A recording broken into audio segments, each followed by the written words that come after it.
Hello everyone, मैं हूं मृदुला। मेरी रसोई में आप सभी का बहुत बहुत स्वागत है। आज हम बनाने जा रहे हैं पनीर कोल्हापुरी।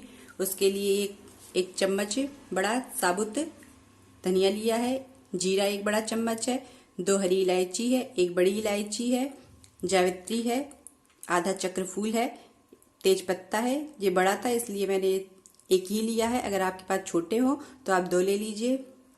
इसके अलावा खसखस है, ये आधा चम्मच है, जिसे पोस्ता दाना भी कहते हैं। ये नारियल का बुरादा है जो 2 चम्मच है।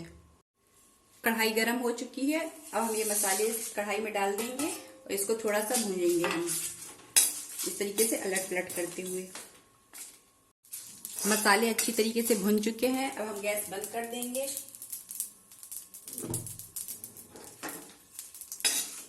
और अब हम ये पोस्ता दाना और गरी का बुरादा इसमें डालकर थोड़ा सा भूंज लेंगे। अगर पहले हम डालते तो ये जल सकते थे, इसलिए हम इसको गैस बंद करके इसको इसमें पका ले रहे हैं। इसके बाद इसको एक प्लेट में निकाल कर इसको ठंडा कर लेंगे।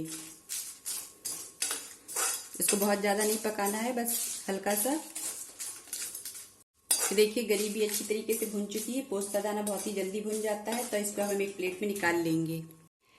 लौंग और काली मिर्च और दालचीनी का एक टुकड़ा मैं डालना भूल गई थी, जिसको मैं अब भूंज कर डाल रही हूँ। दालचीनी का टुकड़ा मेरे पास इस वक्त नहीं है, तो मैं सिर्फ यही दोनों चीजें डाल रही हूँ। आप तीनों चीजें डाल दीजिए। यहाँ पर हमने एक प्याज काट लिया है, स्वाद अनुसार हरी मिर्च है, कुटी हुई अदरक है, नमक है, हल्दी है, काश्मीरी लाल मिर्च है। इसके अलावा 2 टमाटर काट लिए हैं। मसाले को हमने पहले ऐसे ही पीसा था, उसके बाद इसमें पानी डालकर पीस लिया है। मेरे पास बड़ा जार है इसलिए मुझे इसमें पीसना पड़ा। आप छोटे जार में पीस सकती हैं इसको।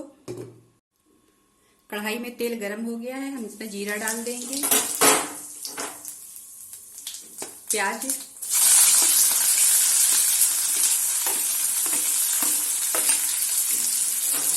इसको फ्राई होने तक के लिए थोड़ा सा लाल करेंगे, तब तक पकाएंगे इसको। प्याज काफी लाल हो चुकी है। अब हम इसमें अदरक डाल देंगे कुटा हुआ और इसको इसमें अच्छी तरीके से मिक्स कर लेंगे। अदरक भी थोड़ा सा पक चुका है। अब हम इसमें टमाटर डाल देंगे। गैस हमने धीमी कर दी है। हरी मिर्च डाल देंगे और ये मसाले डाल देंगे। इसको अच्छी तरीके से मिक्स करेंगे।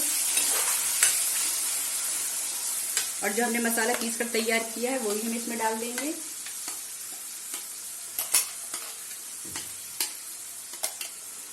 इसको भी अच्छी तरीके से मिक्स कर लेंगे। जार में जो लगा हुआ है उसमें भी पानी डालकर हम इसमें मिला देंगे। सारा मसाला हमने मिला दिया है। अब टमाटर गलने तक के लिए इसको हम पका लेंगे। आप चाहें तो इसमें थोड़ा सा और पानी डाल दीजिए और इसको आप अच्छी तरीके से पका लीजिए। इसको हम थोड़ी देर के लिए पकाएंगे जब तक टमाटर की गल नहीं जाते हैं। इसमें और किसी भी मसाले का यूज नहीं होगा। टमाटर अच्छे से गल चुके हैं, मसाला भी अच्छी तरीके से पक चुका है। अब हम इसमें पनीर के टुकड़े डाल देंगे। पनीर को हमने डाल दिया। इसको हम अच्छे तरीके से मिक्स कर लेंगे।